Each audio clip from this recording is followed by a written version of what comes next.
Hobby Airport's back in business. Flights have been taking off all day, but with a few cancellations still on the board. This is a look at FlightAware's misery map. And right now, Bush is reporting 20 delays and 59 cancellations. That's after every flight was canceled or delayed just yesterday. Katira Winfrey is live at Hobby Airport for us. Katira, what's the latest with arrivals and departures today?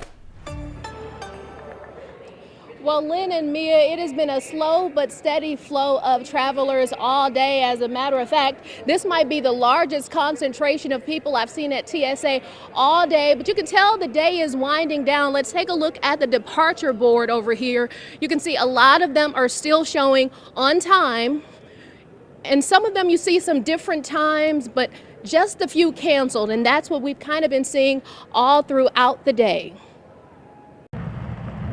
It takes a little scraping to get by, but with a little help from this machine, Hobby Airport travelers got it done. Something like that might have served Cedric Taylor well on his trip up I-10 from Beaumont. It took us about 6 hours. I was driving like 20 miles an hour. Warmer skies are on the horizon as his family sets out for a trip to Cabo, anxious to leave behind the chaos of historic winter weather. Oh man, it was scary. I was actually sliding, so I ain't gonna lie, I was pretty nervous. Bush Airport passengers also faced travel challenges, some spending several nights there. While many found flights, there were some still dealing with delays and cancellations. So I bought another ticket via Delta.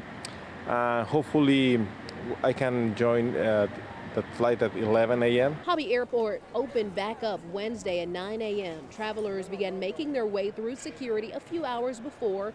The on-time flights on the boards brought relief to travelers like the Williams. Mrs. Williams is a native New Englander. I've already done the angels and the snowmen and getting stuck in whiteouts and things, so no, I stayed in and stayed warm and cozy. That cold weather experience better help them brave the icy roads. It's just when you drive across those bridges, you run into the black ice. That's when you just have to just get off the accelerator and just let the car coast. The cold weather brought warm spirits for those setting off on time for their gate. I wasn't really worried about it because if they would have canceled, I would have booked another one. And make sure you double check your flight before you head out here. Our crews earlier today spoke to one man at Bush who says his flight was canceled and he never got any notice, and that he found out once he made it to the airport. We're now reporting live at Hobby Airport. Katira Winfrey, KHOU 11 News. Oh, that's tough. It is. That's tough. I feel for him. Thank you, Katira. Take a look.